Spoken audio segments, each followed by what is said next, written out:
네, 미리 뉴스데스크 부산 함께하고 계십니다. 오늘 저희 유튜브 라이브 채널 미리 뉴스데스크 부산 스튜디오에 더불어민주당 이광재 의원께서 함께해 주셨습니다. 안녕하십니까? 네, 안녕하세요. 뭐 중간에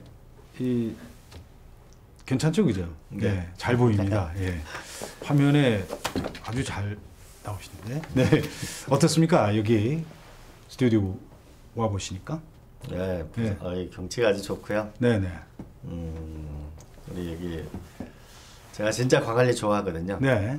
꼭 술 먹고 나면은 광안리 여기 해장국, 콩나물 해장국까지 꼭 먹고 간 기억이 많기 때문에. 예. 아 참, 어제 서울은 눈이 굉장히 많이 왔어요, 그죠? 어제 눈이 많이 와가지고요. 네. 저희 집에서 아침에 제가 운동화 신고 걸어서 나와가지고 차 타고 나왔습니다. 야, 자 오늘 삼선 이광재 더불어민주당 의원과의 데이트 지금부터 시작하겠습니다. 사실 최근 들어서 이제 여야 간에 굉장히 서로 충돌이 많았습니다. 네. 작년부터 쭉 이어지는데 그래서 많은 분들께서 고 노무현 대통령의 어떤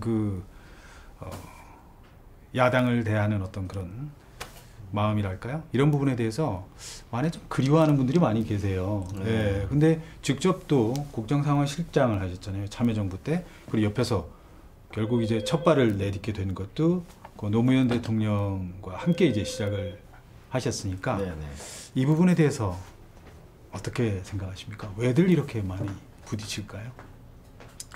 저도 참 이런 면에서는 좀 죄송하고 이렇게 생각합니다. 네. 근데 이제 결국 우리가 이 국민들의 마음을 결국 하나로 모아야 결국 이제 앞으로 나아가게 될 텐데. 네. 그래서 저도 근본적으로 생각을 해보니까 이제 우리가 대통령제라는 이 시스템 자체가 좀 근본적으로 바뀌어야 되겠다. 그러니까 노무현 대통령은 결국 야당의 도움 없이는 한 발짝도 나갈 수가 없으니까 예. 나는 100점짜리 대통령이 아니고 60점짜리 대통령이 되고 싶다. 그래서 결국은 하나 주고 하나 받고 이렇게 협상이 불가피하다라는 말씀이 저는 기억나거든요. 예. 그럼 이제 오케스트라형 대통령 리더십이 필요하다. 그래서 대통령께서는 이제부터는 앞으로 우리가 차기 대통령이 나오게 되면 대통령 과제에만 좀 집중하고 외교 문제에 집중하고 예. 그리고 노무현 대통령께서는 야당 국회에서 총리를 추천하면은 그거를 이제 한 3배수를 추천하면은 대통령 임명하는 그래서 국회와의 기본적으로 관계를 좋게 하는 거. 그다음에 세 번째로는 지금은 청와대가 인사 검증 권한을 가지고 있거든요. 예. 그러다 보니까 한 사람이 잘못되면 막 대통령이 흔들흔들 하거든요. 그렇죠. 예. 근데 사실은 그 사람이 어떤 사람인지 정말 알 수 없습니다. 예. 그래서 이거를 총리와 제3의 기구의 검증기관을 둬서 그래가지고 정말 이 청문회 올 때는 정말 우리가 정책 청문회만 될 수 있으면 좋고 그리고 또 여야의 골고루 장관들이 함께 나오는 그런 나라가 돼야 알겠습니다. 이 갈등을 벗어날 수 있다고 봅니다. 예. 강원도지사를 지내셨잖아요. 만약에 부산을 보고 어떤 얘기를 만약에 부산시장이 만약에 된다고 우리가 가정을 했을 때 그 경험으로 부산은 이런 게 좀 아쉬웠다. 이런 점을 좀 보강했으면 좋겠다. 조언을 해주신다면요. 부산은 이 세상은 꿈의 크기만큼 노력의 면적만큼 흘린 땀의 양만큼 성장하는 거라고 보는데요. 예. 제가 이제 강원도 평창은 인구가 45,000명인데 그렇죠. 동계올림픽이라는 꿈을 꿔서 전 세계 사람들을 모으고 현실도 그리고 12조 원의 투자를 이끌어내잖아요. 네네. 그러면 이 부산만큼 제가 볼 때는 아름다운 항구 도시가 없다고 봅니다. 예. 그러면 여기를 상하이와 우리가 네덜란드 암스테르담을 능가할 수 있는 걸 만들어낼 수 있다. 근데 그때 노무현 대통령께서 부산 동구를 국회의원을 했기 때문에 부산 북항, 해양서원 장관을 했었기 때문에 신항만, 강서구 지역구 국회의원을 했기 때문에 신공항. 예. 이 신공항과 신항만과 철도 이 세 개를 세계적인 신경제 엔진으로 만드는 것이 저는 상하이를 능가할 수 있는 도시가 되는 첫 걸음이라고 저는 생각합니다. 알겠습니다. 꿈을 크게 갖는 게 제일 중요합니다. 꿈을 크게 가져라. 예. 네. 그렇죠. 서울이나 수도권의 어떤 비교가 아니라 부산 독자적인 어떤 나름대로의 꿈을 키워달라는 이제 그런 말씀을 해주셨습니다. 그렇습니다. 서울은 서울의 경쟁력이 있고 네. 부산의 이 바다 도시의 근본적인 경쟁력이 다르다고 봅니다. 예. 베이징이 다르고 상해가 다르고 그렇죠. 예. 뉴욕이 다르고 또 워싱턴이 로스앤젤레스, 다르지. 워싱턴 DC 뭐 다 이제 어떤 그런 개성을 좀 가져달라는 이런 말씀을 해주셨어요. 좀 더 현실적인 얘기를 해볼게요. 네. 지금 당장 이제 발등에 불이 이제 떨어졌어요. 4월 7일이 부산시장 보궐선거가 있거든요. 예. 뭐 지금 현재까지 보면은 약간 여당이 열세 지금 그런 조사들이 계속 나오고 있는데요. 그러나 아직도 석 달이 나와 있기 때문에 뭐 어떤 변수가 있을지 모르거든요. 여당은 어떤 전략을 가지고 이번 시장 선거에 제가 그 강원도지사 나갈 때 그 몇십 년 만에 처음으로 야당 민주당이 된 거였거든요. 그렇죠. 예. 그때 출발할 때 제가 마이너스 여론조사 21%인데 9%로 이겼거든요. 네. 근데 결국은 그 저는 당을 또 중요하지만 진짜 중요한 당이 있다. 하나는 먹고 사는 문제를 해결하는 식당, 애들 공부 문제를 해결하는 네. 서당, 연세 드신 분이 노후 불안하지 않는 경로당. 이 세 가지를 확실하게 가자. 결국은 정치의 본질은 네. 나와 내 이웃의 아픈 문제를 해결하는 건데 그 아픔의 핵심은 결국은 경제력과 애들 공부와 결국은 노후 네. 불안이다. 이 문제에 대해서 누가 더 현실적이고 과감한 정책을 내고 꿈을 심느냐가 결국 중요하지. 저는 당이 그렇게 중요하지 않다. 꼭 공부 못하는 사람들이 집안의 배경을 따지거든요. 네. 공부 잘하는 사람은 절대 집안의 배경을 따지지 않습니다. 예. 그러니까 어떤 당보다는 그 사람이 어떤 정책을 가지고 이 부산을 이끌어 나가시 이런 부분에 대해서도 시민들이 유권자들이 어떻게 바라봐 주냐 이것도 중요한 포인트거든요. 그렇죠. 왜냐하면은 네. 우리가 잘할 때 보면 장학금 줄 때 보면 애 똑똑한 애 주고 장학금 주는 거지 집안 보고 주는 거 아니잖아요. 예. 누가 많은 부산 분들이 야 이제 부산이 이제 제2의 도시도 아니고 인천에 뺏겼구나. 먹고 살기 너무 힘들고. 네. 그럼 먹고 살기 힘들면 어제 살았던 결과가 오늘이거든요. 네. 그럼 내일 잘 살려면 어제 살아왔던 방식을 부수고 새로운 삶을 걸어야 결국 미래가 있는 건데 네. 그런 면에서는 노무현 대통령의 갈매기의 꿈, 네. 당시 신항만, 그죠? 그렇죠. 신공항, 그다음에 철도, 그리고 북항, 그리고 노무현 대통령이 문현동에 만들었던 이 금융단. 기술 심볼을 이 금융과 기술이 만나가지고 새로운 미래 산업을 만드는 과감한 도전 네. 이런 게 좀 있었으면 좋겠어요. 그러니까요. 그 도시 자체가 좀 굉장히 좀 가라앉아 있는 어떤 좀 최근에 또 이제 시장 관련 그런 일도 있고 했기 때문에 네. 안타깝습니다만 그런 가운데 모든 분들이 이제 가장 큰 이슈로 생각하는 게 이제 가덕 신공항 문제거든요. 네. 그런데 시민들 입장에서는 굉장히 헷갈려요. 왜냐하면요, 그 한쪽에서는 야당이 이제 특히 이제 TK 쪽에서 발목을 잡는다. 또 한쪽에서는 아니다. 국토부가 사실 정부가 왜 대통령이 정확하게 얘기를 언급을 해주지 않느냐. 이렇게 시민들이 굉장히 궁금하게 생각하거든요. 가덕 신공항 어떻게 예상하십니까? 예, 이거는 그 신공항하고 신항만하고 철도는 떼서는 안 됩니다. 그렇습니다. 이것이 네. 3종 이게 세트가 돼야만 이게 경쟁력을 갖는 건데요. 네. 노무현 대통령께서 당시 이걸 얘기하고 나서 10년 동안 그냥 표류해 버린 거거든요. 네. 그러다 보니까 오히려 지금 신공항이 장애에 부딪힌 거는 이 항만하고 철도도 늦어진 것도 경쟁력을 잃게 된 게 하나고 또 하나는 너무 수도권 중심의 생각을 하는 거죠. 네. 제가 중국 칭화대학교 2년 이상 있었는데 그렇죠. 현재 베이징 공항보다 훨씬 더 큰 공항을 짓고 있거든요. 네. 지금 인천공항도 계속 지어도 지금 모질라고 있거든요. 네. 그래서 그리고 우리 그런 면에서 이게 3종 세트를 확실하게 함께 하는 거 더하기 이번에 공항특별법은 2월 달에 반드시 통과시켜야 된다는 게 제 확실한 생각이고 더 나아가서 예. 그냥 부산의 표 때문에 이거 공항 지어주는 게 아니고 예. 이 네덜란드나 상하이를 넘어서는 뭔가 우리 미래 경제 엔진 때문에 하는 그렇습니다. 거라는 거. 네. 그리고 또 하나는 우리가 DHL이나 UPS나 세계적인 물류 회사를 유치를 해야만 또 이 항공도 더 경쟁력이 있을 거라고 생각합니다. 예, 저도 그렇게 생각합니다. 예. 자, 그러면요. 시간이 지금 굉장히 약속도 있다고 하셨잖아요. 그래서 괜찮습니다. 질문을 한 가지를 더 드릴. 아니, 더 하셔도 됩니다. 네. 그 사실 이번 그 문재인 정부에 있어서 가장 그 설왕설래 아주 시끄러운 부분이 부동산 문제인데요. 사실 그 노무현 대통령께서 이제 그 집권했을 때도 부동산 때문에 네. 사실 인정을 했잖아요. 근데 왜 반복을 했을까요? 이거 반면 교사 만약에 그걸 생각하지 못했을까요? 이번 정부가요?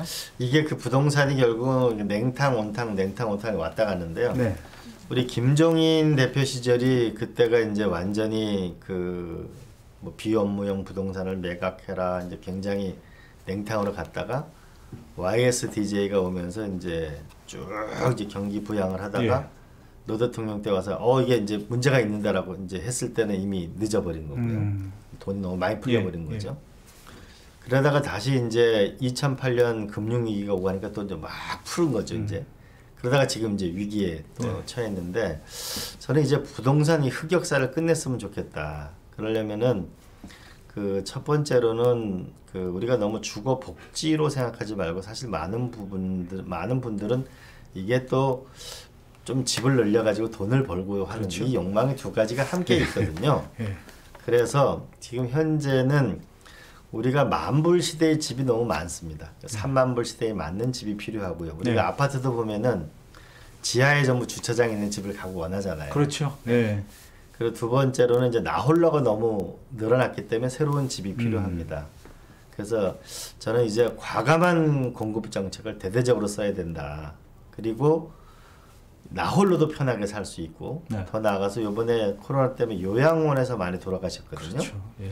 근데 이제는 요양원보다는 아파트 단지 내에 뭐 A, B, C 동은 아들하고 손자가 살고 D 동은 몇 분이 모여 사는데 의료시설이 함께 있는 거. 그리고 많은 맞벌이들이 돌봄 때문에 힘들어하는데 하루 종일 돌봄이 가능한 그런 미래형 주거를 같이 대량 공급해 주는 것이 저는 이 경기도 부양할 수 있고 이제 네. 국민의 삶을 쾌적하게 하는 거 아니냐 예. 그렇게 생각합니다. 조금 전에 이제 이광재 의원께서 이제 공급 부분에 대한 얘기를 언급해 주셨는데 이번 정부가 초반에 공급에 대해서 좀 더 적극적으로 나섰더라면 어떤 그 뭐 제재라든지 네. 이런 부분보다는 좀 더 부드럽게 지나갈 수 있지 않았을까 하는 그런 아쉬움이 좀 남아요. 그 강남의 집값은 우리가 맨하탄 집값을 오르는 걸 대해서 뭐라고 얘기하지 않거든요. 그렇죠. 그래서 그 시장은 특수한 시장이라고 네. 보는 것이 현실이라고 보고 전 좀 더 과감한 공급을 했으면 좋겠고 그다음에 이제 앞으로 임대주택이 네. 적은 평수다. 그 민간하고 너무 차이가 난다 이렇게 하지 말고 네. 우리가 국가가 갖고 있는 돈이 국민연금 너무 1970조 원이거든요. 저는 이런 돈을 과감하게 써가지고 임대주택하고 민간주택하고 차이가 없도록 그래 좀 집겁적으로 사는 좀 네. 그런 나라를 만들었으면 좋겠습니다. 예. 아니 지금 이 부산도요. 네. 그 30년 이상 된 노후주택이 54% 아, 전국 그럼요. 최다입니다. 예, 예, 네. 예. 이거부터 우리가 바꿔나갈 때 부산 경기도 좋아지고 그래야 또 살기도 좋아지는 거 아닌가 싶습니다. 그렇습니다. 예. 아니 이렇게 말씀해 주시는 내용을 쭉 들어보면 아마 많은 분들께서 공감할 수 있는 그런 내용들을 많이 말씀해 주시는데 많은 분들께서 사실 노무현 대통령 시절에 이제 옆에 같이 있던 두 분이 지금 어려움을 겪고 있잖아요. 네, 네. 그런데 지금 이광재 의원께서 지금 현역 의원을 활동하면서 이렇게 되면 대선에 대한 꿈이라 그럴까요? 어떤 그런 자신의 어떤 한 단계 더 발전하는 모습 그런 모습을 기대하는 분들도 많이 계시는데 본인의 욕심은 없습니까? 아니 저는 이제 뭐 이 권력의 정점부터 저 밑에까지 가봤잖아요. 예.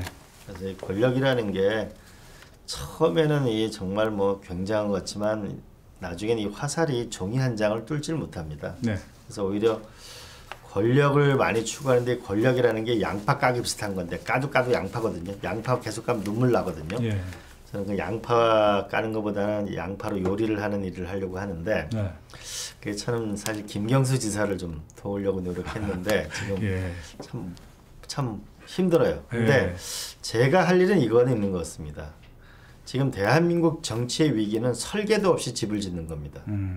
그래서 제가 어쨌든 청와대 국정상황실장도 했고 네. 국회의원도 했고 도지사도 해봤고 또 10년 동안 어떻게 보면 어려운 시간도 있었고 그렇죠.